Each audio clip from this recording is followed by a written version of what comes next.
ये Valentine day आप कैसे मनाते हैं? क्या है इसमें? ये किसकी परंपरा है? ये कहां से खड़ा हुआ था? इटली के जन्मे हुए एक व्यक्ति थे, कट्टर ईसाई थे, सेंट वैलेंटाइन बन गए थे। उन्होंने एक लड़की के साथ शादी की थी। वहां के राजा को यह नागवार गुजरा था। वे उन्हें ईसाइयत से और इस प्रेम से तब्दील करना चाहते थे। 14 फरवरी को उनकी मौत हुई। उनकी याद में वैलेंटाइन डे प्रारंभ हुआ। आपके कौन मरा जिसके लिए आप वैलेंटाइन डे मना रहे हो? कौन सा इतिहास आपके घर में रचा गया कि जिसके लिए वैलेंटाइन डे मना रहे हो? शादी का दिन मना लेते।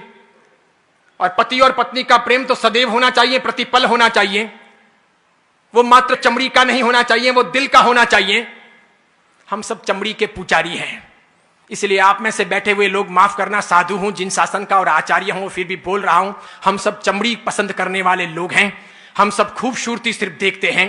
हम नाक देखते हैं, होठ देखते हैं, आंखें देखते हैं, उसकी स्टाइल देखते हैं, उसकी अदाएं देखते हैं, उसकी कमर देखते हैं, उसके गाल और नाक नक्श देखते हैं और दीवाने बनते हैं। हम बेहुदे गंदे लोग हैं और इसीलिए हम वहीं पर अटके हैं। और इसीलिए हमारे प्यार का तकाजा, प्यार का अर्थ, प्यार का रूप भी सिर्फ चमड़ी तक सीमित है। अगर उसके आगे है तो वैलेंटाइन डे की आवश्यकता नहीं है। मेरे बाप भी प्यार करते थे मेरी मां से, और मेरी मां भी प्यार करती थी मेरे पिता से। आपके पिता ने भी प्यार किया होगा आपकी मां से, और आपकी मां ने भी प्यार किया होगा पिता से। जरूर उनके वहां पर उस समय उस रूम को सजाने के लिए गुलाब के फूल नहीं रहे होंगे, कोई रूम स्प्रे या बॉडी स्प्रे नहीं रहा होगा, वो टब नहीं रहे होंगे कि साथ में बात कर सकें। इसके सिवाय अन्य अन्य प्रकार के संसाधन नहीं रहे होंगे, वो स्नो, शैम्पू, वो खूबसूरती के अन्य अंदाज नहीं रहे होंगे।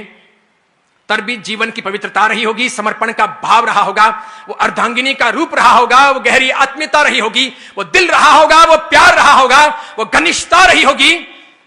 मेरे ख्याल से हम में से अधिकांश के मां बाप ने अभी तक, मां ने बाप को नहीं छोड़ा और बाप ने मां को नहीं छोड़ा। न तल्लाक दिया, न ऐतराज किया।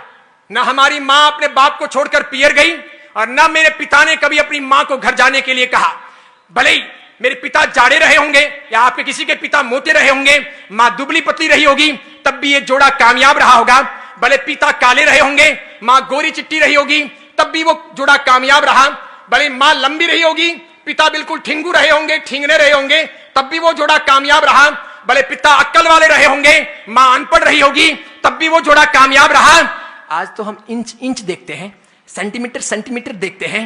आज हम देखते हैं कि उसकी आंखें बराबर नहीं है, उसके होठ बराबर नहीं है, वो बोलती है तो वो यूं यूं बोलती है, या फिर वो जो है ना वो देखता है तो बार बार यूं यूं देखता है, इसलिए मुझे ऐसा पसंद नहीं है। अरे डूब मरो चुल्लू भर पानी लेकर हाथ में कि हम चमड़ी के पुजारी हैं। हम दिल कब तलाशेंगे, हम अच्छी व्यवस्थाएं कब खड़ी करेंगे, हम संस्कारों की चिंता कब करेंगे, एक अच्छी इंसानियत के तौर पर इस दुनिया में ज्ञान का दिया कब जलाएंगे।